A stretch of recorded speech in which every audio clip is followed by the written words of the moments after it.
Welcome to Degrees Between Us, podcast hosted by me, Professor Keenan Harder, where I'm going to talk to my students at Minnesota State University about their journey to higher ed, what it means, what we actually do during 4 years, the good and the bad, all that fun stuff. So today I'm joined by Ashton Erdman today, one of my students. How many times you had me in class, Ashton? A lot. Too many to count. Too many. And no, so we have a good time, and I'll be honest, like a lot of the genesis of this podcast was some of the stuff that, like, when we've had conversations that made me think, like, dang, like if more people knew that that's like what a lot of students like have to deal with and like work through and all this shit, like, oops, off to a good start. They would know like how we kind of spend the 4 years better and stuff. So I think go ahead and intro out a little bit about like kind of your journey to where we are right now. Well, I guess there's not much to it in my end. I mean, I didn't come from much. My parents did a little bit of college. Like my dad did trade school, and my mom went to a couple different colleges. Like she was a nursing assistant for a while, but that didn't stick. They got divorced, so less money, less situation and everything like that. And I was just working on my own after high school. I didn't really have any plans. There was nothing really for me. So about like 2 to 3 years after doing nothing, I just decided I was going to try something. Okay. I was watching TV one day, saw like literally a superhero show. They were just like playing with like jeans and stuff. I was like, that looks cool. I'll try that. Nice. And it actually stuck. I liked it. So nice. Yeah, because I mean, here you should definitely tell the people like what your motivation as a bio major is, because like most bio majors are going to be like, oh, like I'm pre-med, I'm pre-dental, I'm pre-this. Right. And you can break the fourth wall if you want. It's funny. So at first I was biotech. I am now a biomed emphasis in cell bio. Yep. And I'm doing it because I want to enhance humans. Nice. It's the best way I can say it. Doesn't matter how I do it really, or what the outcome is, as long as it's like helping with our next step in evolution. That's really what I want to do. Oh, hell Whether yeah. that's helping us get ready for space travel or whatever it is, This is good. I mean, this brings up, I know my grad student Adam has the book right now, but you've heard of Sapiens before. And then he has a sequel called Homo Deus, where he's like, ooh, like what is the next step of the whole thing? And like he talks about the CRISPR babies and stuff. And they technically are. He made the case. It's like they're a new species because they got edited. Yep.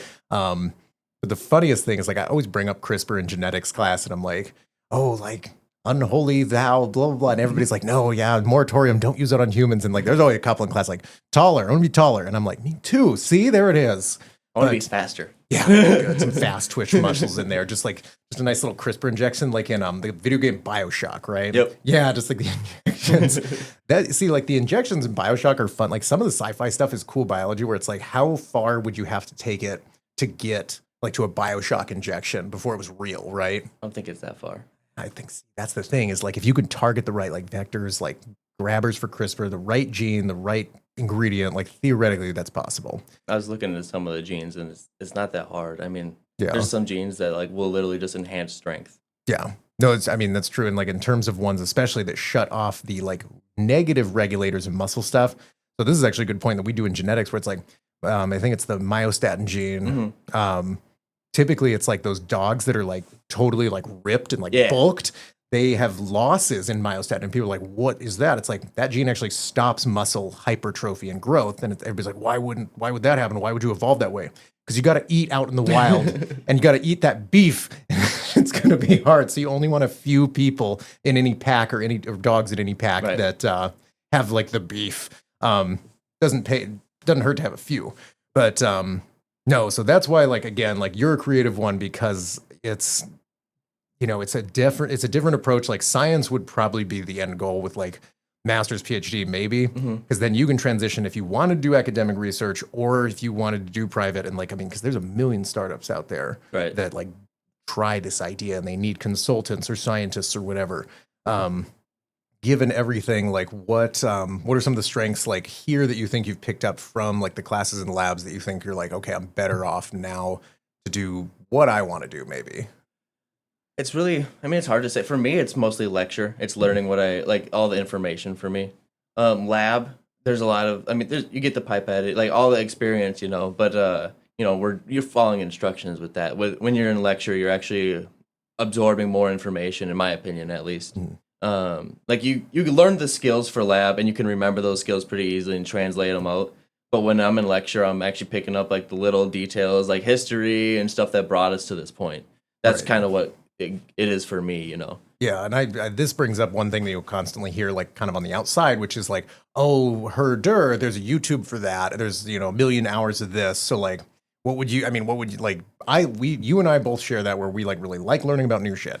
Perfect, but what is the difference when like I don't know, like in the higher ed scape, like when can it make a difference? Like in your case, like you said, where you are like absorbing that info, but like using it, kind of thing. I guess. I would say, kind of a I tougher mean, one, it sorry. translates well between other classes, but like right now, I'm at the point where I'm still just learning. Like I don't know where I'm gonna go with it. Like, because I have my end goal, but I don't know how to get there yet. And Yeah. I'm trying to gather all the information I can to get there. Right. So it's a lot of like, it's just like bouncing between classes, like between cancer biology and microphys. Like those two classes linked together well. And same with molecular. Like we talk about cancer a lot now in that class. So no, and that was cool. So that last semester we had a class where it was cancer biology, and you were in microphys. yeah, microbial physiology and genetics. Yes. And we got to the part in cancer biology where I was like, oh, look, it's your microbiome, the little gutsy bacteria inside of you. And like whatever they're signaling is doing a whole lot of stuff. And it's like, we have no science on this yet, almost. Like we have the baseline of like these species predict survival in cancer. These ones don't. And that is like such an avalanche of like kind of cool stuff. But like, yeah, okay, so like this is a harder one, but like in cancer bio, like what was one of those connections between that other class that you made with ours? I was thinking about the quorum sensing, like how a microbiome or bacteria, like they wait a while until they're ready to attack, basically. Right. And I figured it kind of seemed like tumors can use your microbiome and kind of do that. I don't know if that's accurate, but that's what it seemed like, at least. Yeah, like that idea of the fact that like most of your microbiome species are human only and they're defending their home, and they know like there's certain signals where they start like spraying or like recruiting our immune cells, our partnership and ones that we've evolved with. And yeah, I mean, we had a good time. So the other thing that you bring up is like how your attitude has always been, my goal is to absorb all of this and get ready for my stuff. How would you contrast that with kind of, and we used the slang for it the other day, where it's like, technically there's a new slang for it. It's called grade gunner. It's a student that's like, no matter what. I like that. No matter what I'm going to do, I don't give a I have a couple friends like that. Yeah, a little bit. I think we know. Yeah. Which is fine. They have a good balance though. They, in some cases, that's like, I think the problem where it's like, they're only after that number and no learning. Versus even sometimes I've told you, I was like, do more numbers stuff. Yeah. I was just gonna say that. I was just gonna say that in my aspect, it does make me a little bit lazier on getting the numbers. It does, but I am gathering more information and I remember it longer. In retrospect, when I'm talking to them, I'm just like, okay, right, like clearly it was just for the grade or whatever, or you're just like getting through for the grade, No, and like, yeah, I mean, obviously, like our motivations as profs is very like, we all were learner types, so we're always like, yes, awesome, hooray. Well, a lot of us, but some don't like it as much. But that's fair, and like part of the show is to kind of talk about, higher ed is not perfect, right? We're not knocking anybody. It's just different people. It's just different stuff. I think I was thinking about this, like, yeah, have you ever had a professor indoctrinate you? I mean, not necessarily. Not necessarily, okay. And I admitted on the last one, I think the only time my stuff came out in genetics, I was like, fur farming's bad, guys, and we should like dogs. And I think that was the most that I did. But I think like at the end of the day too, we were talking about like you mentioned trade that your dad did, and it was like, you still had to like, that is education, that was learning, even if it's technical, it's the same idea. Like think about, and we want to bridge into the AI stuff. Some of the stuff that we learn here can't be done by the AI, and that's going to be the psychomotor lab type thinking stuff, or like you kind of talked about, the creativity thinking, like big weird idea thing. Right.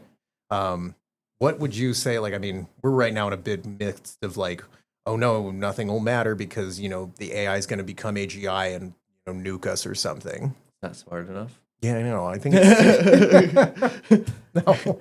Wait, you're saying you weren't smart enough? No, the AI is not smart enough. Yeah. It can be smart, but you have to prompt it, and even if you made a program, like it doesn't seem like it's smart enough to do any of that. Right. It's not physical. Yeah, and that's It's not physical. At the end of the day, it's not physical. It can take over. It could take over something physical theoretically, but it's not physical. Right. I mean, it's weird because like the self-driving car thing is weird. I'll admit it that I'm actually like kind of a fan of that. Like, 'cause I don't like driving, but I don't know. You're right. Like anything that would have to be like on your feet, thinking, creative in the moment, especially like even in a science protocol where it's like, oh man, this thing is working. I have like 20 minutes to figure this out right now. Being able to make that like kind of future think re-strategy may still be the advantage. I don't know. We'll figure it all out. Like I don't think it's very consistent. It can work sometimes, but not all the time. Yeah. And I mean, I kind of even agree, like whenever I use it to brainstorm, sometimes it just hallucinates the worst, dumbest thing. And I'm like, why am I paying you $0 for this, basically? When I was doing the pathodex. Oh, yeah, so this is funny. I was having it, so I tried to have it just like literally list everything. And it would just do it like one or two at a time. It's like, all right, here we go, nonstop. And it would just like stop. Yeah. You would tell it to go. And then it would start shortening everything and making it less information. And then eventually it was like, all right, here's the last one, rapid fire. And just listed like 30 of them, like with like a couple details or whatever. And I was actually waiting. So like what we do in PathoPhys is like, there's a list of about 500 diseases that I gave them that like outside of class, we'll do some of them in class, but outside of class, like this is your roadmap. Perfect. And you can fill it out in any way. I was waiting finally for somebody to get the raw meat of it done, to just be like, hello system. Like I did do these things. And it's fine. And it probably worked out fine. Because again, getting that baseline there, even though I'll admit this and I'll finger wag a little bit, like doing the writing and doing the cognitive here to well, I still have to write it down. I know still. But that always does play out pretty well. And like we've kind of seen, like, I mean, you know that I'm a big staunch loser about in-person test, in-person writing. Remember how much I disliked that group that had their computers out? And I didn't dislike them. It was just, I was like, y'all are not meeting your goals, right? And they're like, yeah. And I was like, get off the computer and lecture. They're like, oh, never. But no, I just started doing that. So yeah, but you're fine. Yeah. But yeah, the funniest thing is when I get grumpy goose at least once a semester. I'm like, I'm taking the key info slides away, the pre-slides. And like we have a couple, like we have some mutuals that are like lost their mind over it. He'll be on the show eventually. But then you got me, I'm just like, oh, right. Yeah, key info slides. Yeah, no, we'll be fine. No, and I think the other thing too is that I think a lot of people think with a higher ed or any college student that they are kind of just, they have a very different impression of things. Again, you're someone that I like, when I was starting this idea, you're somebody I thought of, and this goes back to that moment that we had in Cancer Bio. I was making fun of everybody and saying, oh, look, insurance, herder. You guys are going to have to get off your parents' insurance for 26, and the room booed and stuff. And then we talked after. And I'll let you kind of, I mean, there was a period of time where my mom was working like for herself, so we didn't really have like company insurance or anything. So I mean, I can't really say how, like what age frame or age timeline it was, but I'd say probably from like 16 to 19 or 16 to 18, I wasn't really on any insurance until I was working at a company where I could get my own insurance. And I've been like that since. And after just losing a job, now I don't have insurance. Yeah. Yeah, so I mean, it's kind of one of those things where like most people assume that like every college student is some, I don't want to denounce anybody with like crazy purple or blue hair running around, like throwing eggs at stuff, like rude. Yeah, like I'm better than you. Yeah. Like, and I think I tried to emphasize that last thing to the office. Like, I'm from Western Colorado. I'm a slob. I played football and like shoot guns when I was in high school. It was like, fuck, I don't know, I'm an idiot. But I like to learn stuff, and like I'm an idiot. We've self-professed as idiots. Yeah, I mean, I grew up in the like redneck country of Minnesota. Not that there is much of it, and it's just like that's all it was. And I got into a lot of bad stuff when I was in high school. So there's that. And no, I think a lot of people don't realize that a lot of students like gain, like, I mean, you like learning, number one, but on the other side of it, like at the end of the day, would you say Min-State and like a state school like this does provide you like the opportunity to like get where you want to go, essentially? And like, I'd say, I mean, at least I think so far. Yeah, I hope so. Yeah, you're getting your money's worth from my classes. That's right. Yeah, but no, and I think the other impression comes back to like, you have to be rich to go to college. You have to be a snoot to go to college, and it's like, no, that's not even the case. I'd say it probably depends on the culture of any place. I think I do. Yeah. you can actually, sometimes it'd be the opposite. You have to be poor to go to college because that's when you get it for free. And that's a fair point. Is that middle? No, and yeah, and like I brought up Carleton the first episode of the college I went to, and and I should apologize for episode one. I looked back at the tape and I was like, I kind of took. It sounded like I digged on Carleton. I loved Carleton College. Like I would live there forever if I could. But I was in that frame where it was like I wasn't gonna get aid. I didn't have enough money to cut a check. Mm-hmm. And so I was kind of in that middle. And like I said, the last episode, it was like I had to, I kind of just was like, oh, every 18-year-old gets loans. And that was a lot. And that was tough. Oh, so yeah. you guys are making the call of like, it may seem like a lot right now, but it's not as much as mine. I know it's not a contest. It's like it's not a lot. terrible. I don't think it's a lot. Okay. Personally, like, I just bought a house. I don't think the loans are a lot. Congrats. Yeah, no, that's a lot. Yeah. But no, I think that's the other kind of neat thing that like is one of the unsaid parts of school is that you learn how to tolerate failure and you learn how to recover from failure. And, we just joked, self-professed idiots. We also learn how to say we could be wrong. Yeah. That was the whole thing with the Greeks and with like the founding fathers was like, we could be wrong about the system that we know and we could make it better. That doesn't mean that I should say, what was my conspiracy theory that I've always believed? Like I have massive superstitions about, for example, like flying. There's a certain ritual I have to do. Just because I literally don't understand how jet propulsion works. I've never been on a plane. No kidding. Yeah, we drove to Florida. That is a long drive. You get some good stuff in there in the middle, though. I was going to say, a couple buddies. It was nice. It was fun. Yeah, see, that's fine. But yeah, I think that's one of the unsaid things that people are like, oh, it's just a degree, it's just a this. I think it's one of those chances where, and you can tell me I would modulate it based on what I say, what you think, which is the degree is a chance to fail repeatedly and get better from that without the consequences that are devastating outside. Like if you fail outside of here, there are other things that happen. Like you lose the job, lose the thing. Yeah. I suppose. That's accurate. I'd say that it's also a chance to actually test your knowledge because YouTube knowledge is great because like you can learn everything we've learned here on YouTube. Yeah. Literally everything. Oh, definitely. Yeah. No, I agree. Yeah. You're not going to test your knowledge. You're not going to be able to turn in a test and be like, oh crap, I don't know any of this.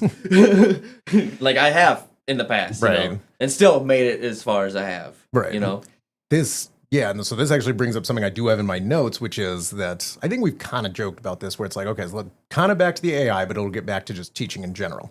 If the AI was the professor, it would be able to it would generate lesson plans. It could make the PowerPoints like I make, and it would go through stuff.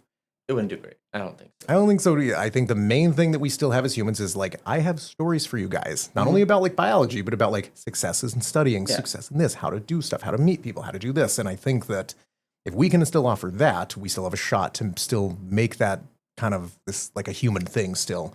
Because here's what the AI is great at. It's good at cooking up some test questions. Did you notice on the exam I relied on some good old juice? Yeah. But at the end of the day, it was mostly the lower bloom stuff where it's like, I needed you guys to know of these answers based on the cause and mechanism, which one is dengue fever? Like, yeah, at the end of the day, it's a pathophys class, so I'm going to test some basic stuff. It does okay with the bigger application questions, but it really fries itself. And like, honestly, like, remember the practice one where it was like measles was the answer and it was in the stupid question. I was like, God. And that was my fault for relying on the crutch. But when I make my own, it is like more fun and it does kind of push and it's neat. Here's the big question that I'm leading into is that if somewhere starts offering, well, AI does this, it gets back to your point. You can't be assessed by it, right?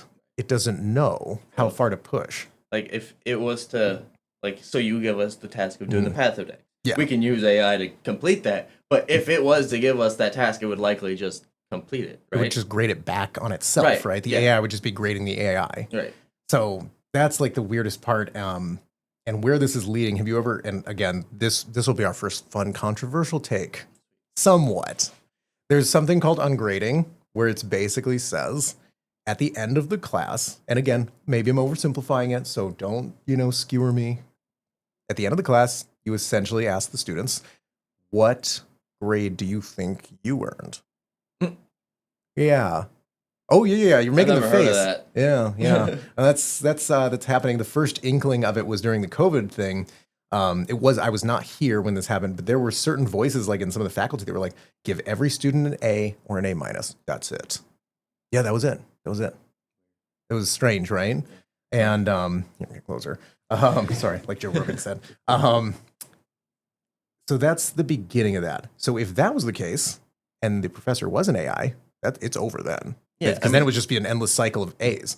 I think I'm going to do a little psych experiment on this in genetics next round and just be like, all right, like maybe by exam or maybe overall, like what grade do you think you earned on this? And a lot of people say effort equals grade I earned. That's not the case because that's life, right? You can put in tons of time and it's like, oh, I failed. Shit. And like that happened to me last fall in a couple phases. Right. But I don't know. Yeah. That's a new idea for you. I don't like never. that. Yeah, it is. It sucks. Just give me my grade. I like facts and logic. I Yeah. don't like none of that. Yeah, good. Data's data, man. The numbers don't lie. And no, and I think you'll enjoy the video game example I always make. It's like in Skyrim or like Mass Effect. You make certain choices and it doesn't matter. Like I remember the Mass Effect ending was like, if you choose A, B, or C, what's going to happen? It was all the same ending. Yeah, it's always, That would be this case. And it's, I think the other thing I've said in genetics before, you've heard my little pump up speeches. It's like, you wouldn't pay the like, $1,000 in tuition each of you. Well, I think it's only like $700 for a 3-credit class when you do the math on That's everything. pretty cheap, I think. Yeah. You wouldn't pay $700 to go hike a 100-foot hill, right? You'd pay $700 to hike a damn 14er probably though. Right. And be like, I'm going to push myself further than I could have gone. Because if I never go past that level, you'll never reach the potential of what you could have done. I don't know. That's my philosophy. And that's kind of tied into like the Marcus Aurelius and Nietzsche thing where it's like, you have to become that version of yourself that you could be someday. But I don't know.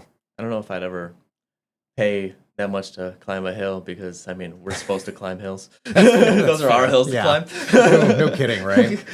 But yeah, no, I had some special stuff with that. But yeah, I mean, I'd ask you, like, what would you say there are misconceptions about higher ed? I mean, that you sometimes have to field too. I typically hide that I'm a prof from people because they're like, oh, I mean, rudeness. I don't really know. I mean, misconceptions wise is that, I mean, not all of us are going to be your indoctrinated people and everything, and same with the professors. Yeah. But then, again, there is some. You go down to some classes and you will get that. I've taken a psychology class, and that was probably the one where it was like, ooh. Oh, yeah. A hypothetical one. But I didn't say what class it was. Yeah, no, we have no idea. It's a psychology class. But I mean, that is part of our responsibility is that we are up there, and nobody can technically stop us for 50 minutes. I mean, theoretically, I could show pictures of my dog for 15 minutes and be like, what's their name? 100 points on the test. I had that. And whether I like you or not. So there's definitely toxicity and like, I probably wouldn't use the word indoctrination, but it would definitely be like personal, like flavoring of content. Like you have a syllabus and it has outcomes. You're going to learn these things.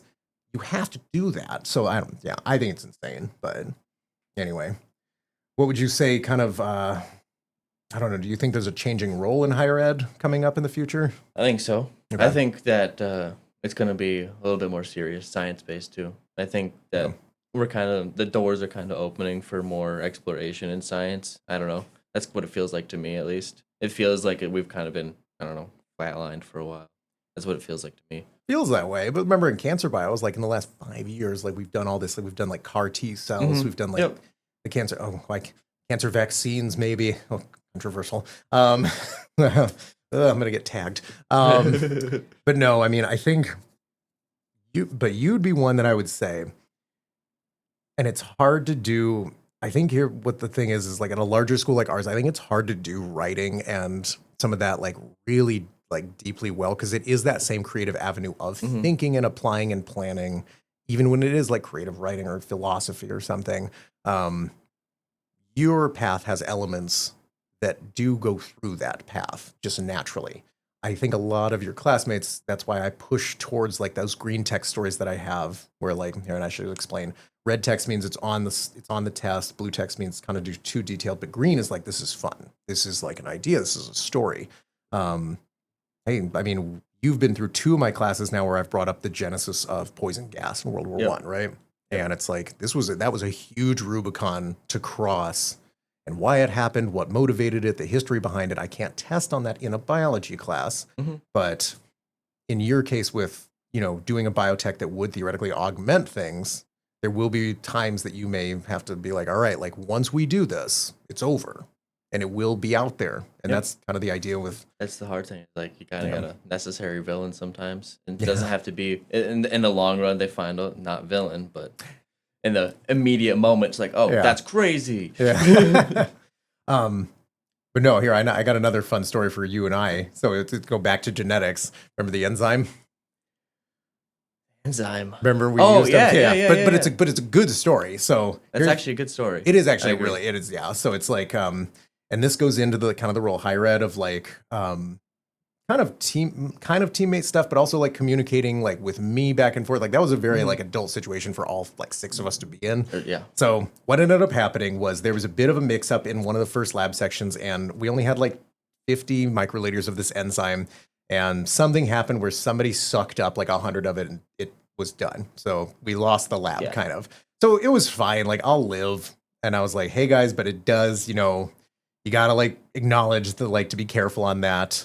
And you were an antagonist. You were like, I'll pay for it. I was like, my little like holier than thou. I was like, oh, how dare you defy me? You not apologizing. It was so well, it was a mutually like incorrect situation, I know. I know. And one of our peer leaders, will not speak of who, we asked a question and it was kind of like brushed off, and we didn't get the correct information, and we could have read further and been like more accurate with our reading, but we thought, hey, this is the situation, so we went with that, and that's what happened. And I was like, wait a minute. and now like you eventually, so the culmination will lead to this, but you became a peer leader, right? I became one myself, and it's not easy. It's not, and that's like kind of the full circle of like that, like an experience like this can be, like an experience like a higher ed thing can be, where you're in this situation. It's a unique situation, where you have the chance to like learn and stuff. And again, like I learned a lot from you guys too, and I was like, I probably shouldn't have been so like sad face time, but it was so funny because you were like, sorry for being an antagonist. But then we had a coming together on like plenty of stuff. And like you liked the class and I knew you were good for it. And yeah, your story with the dog pharmacology, remember? And it was like, tell that to everybody. Yeah. Like with my dog at the vet or what? Yeah, where it was like it was off by 10. Or so it was the lower dose of the medication. I'm confused. So I think yeah. Okay. That's so you were bad. like, my dog got basically dosed the wrong medication. That it was like 1/5 or whatever. They said 1/5 of a pill, and it was supposed to be like 2 or something like that. It was like a whole like incorrect thing. So I just wasn't even giving him like any medication. But I had chopped up every pill. I had followed the instructions. And it's so see, it happens in that case, and I mean that's also a good thing to highlight, where like sometimes the little medical machines do say the wrong thing. So it's like, why are you making me calculate all this pharmacology stuff? Well, it's good to just eye check it no matter what. But I think that's the other thing is like, people are busy, people are stuff, and like stuff happens, and it's okay. And like the UPS thing that just happened too. What happened? I had a bunch of packages coming in, so they probably got mixed up with a bunch of stuff or whatever, but somebody's medication came to my house. Oh. It was in a cool pack and everything, but I didn't know it had my label on it. Yeah, so you opened it, So I was just throwing Frisbee for my dog. I was out back and I just was opening packages while doing that. And I opened it up and I was like, CVS label for this lady. And I'm like, no. I'm like, no way. Call up UPS. They're like, throw it away. Yeah. They're like, you opened it, throw it away. Yeah, that's probably. And I was like, well, the address is right on it. So I can do what UPS can't, I guess. Yeah. And I brought it to her. Oh, that's nice. Yeah. She was appreciative because apparently it was expensive. Okay. Well, that's helpful then. So, yeah. But it's like simple things that can happen like that. And it's not even the medical portion too. It's like, just like in the process too. Yeah. There's the whole system like that. But no, I liked it. And here, I'm going to relate it back to history. So like, one of my favorite, and like, all right, to preface this, it's going to be about Genghis Khan and this stuff. So, but gotta preface it. It's going to be, history's awesome, but gotta break the fourth wall here and remind ourselves he killed 20 to 80 million people. He's not a great dude. So what we're about to talk about is like, I'm not an endorsement. Okay.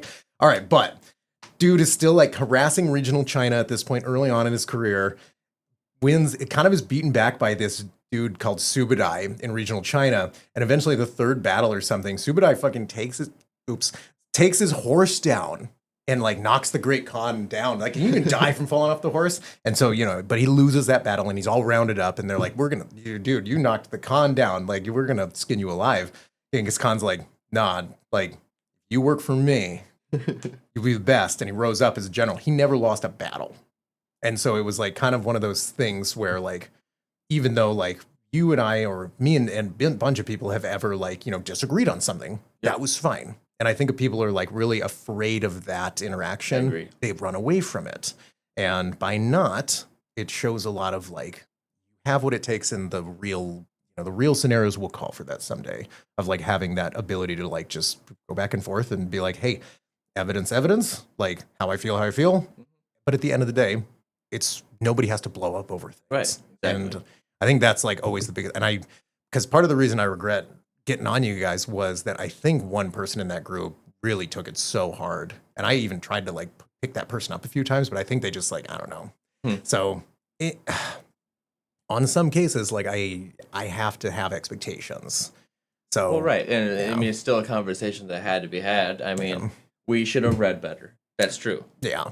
But I mean, you can Google me hard enough and you'll find people that don't like me too much. But I'll actually take that as a little happy pill for myself, because man, like, well, yeah, you do have some classmates that are a little much, but that's okay. I won't say much more. But hey, nobody's perfect. Hey, but dang, nice. I've had a fun time. Maybe we'll do another one, to say the least. But I mean, if you wanted to share anything about like your experience or advice you'd have for people that are like on the fence about college, kind of, I don't know. Do it. Yeah. Just do it. It's one of those things that, I mean, I thought it was, I kind of felt the same way. I mean, I came from a different background and everything, so I felt like it was kind of goofy to do it, but I ended up doing it, and it's definitely the right path for me. I don't know if it is for everybody else, but we need more people thinking larger than they are, That's a good way to put it. I might print that as a quote. Yeah, I mean, we need people thinking big, and again, that goes back to our thing where like the title of the show, Degrees Between Us, is the idea that like we're not any different than anybody. We're just, we push ourselves through this experience for different reasons, and it doesn't mean anybody's smarter, more intelligent, or stuff, but it will trigger you. It will force you to, like you said, take in, synthesize, and like act on information that otherwise, like you said, the YouTubes are always going to be there. Yes, and I'm guilty of it too. I did it. Yeah, I did a free Coursera on like genomics and the law, and like you saw some of those slides in genetics. I never finished it. I'm still at week 7 of 15. I never finished it, and I'm so mad at myself. But digital makes it easier to forget. I know. So that's why in person, brick and mortar school, more online. That's why like I like to be here and like learn stuff, and that's what online classes are harder, but sometimes you need them. Like I have to work, so gotta have online classes, which is fair. All right, I'm trying to think if I've got it. Maybe we'd save some more for later, but at the same time, no, I mean, I think the cool thing is like I think America kind of forgets like this whole place was kind of built on like Jefferson, Franklin, and them were like, dang, like we owe it to everybody to have the high school, and high school was the end game back in the day, right? And it still can be. I think there's still a role that can be played in high school that it's like you can still. Yeah, you're laughing a little bit. I know, but. I mean, and that's why I'm kind of the hard ass that I am, that it's like, if we have outcomes, we're going to meet them, and we're going to push, man, and we're going to get there. I'm going to be there to support everybody as much as I can, but it's kind of, I want to say like, you got to follow, like, it sounds like cheesy, but make a dream and follow it. And if that is going to school and you're on the fence, just do it anyways, because, you either fail or don't, but you'd rather fail doing it. And I think just at the end of the day too, I think it opens more doors. It doesn't close doors. It may not, I mean, it probably opens doors, but it doesn't close a hell of a lot more doors. And I know that like when I was like deciding whether or not I would try to do Air Force in Colorado, and I was like, yeah, but at year 2, what if I'm like, yeah, I don't really want to do this anymore? Then I don't know, I was always so nervous about that. So I just didn't do it. But yeah, I'm excited for the future. We're going to augment if you make me taller, man, I am in, man. I am in. I am done with this. I'm done with being 5'10". Like we talked about in class, it might have to be on fetuses, and that's the hard part. Yeah, that's right. That's true. We can't affect you adults. And as we well. can try, but that's going to be less structural changes and more like It'll be- metabolism or It'll be something. Yeah. intellect, that kind of stuff. We'll see. Well, awesome. Ashton, thanks so much. This time flew a little bit here, so Yeah. I'm excited. Thanks so much for taking the time to be on Degrees Between Us, my fun little we should do podcast it again. game. I think we will, yeah.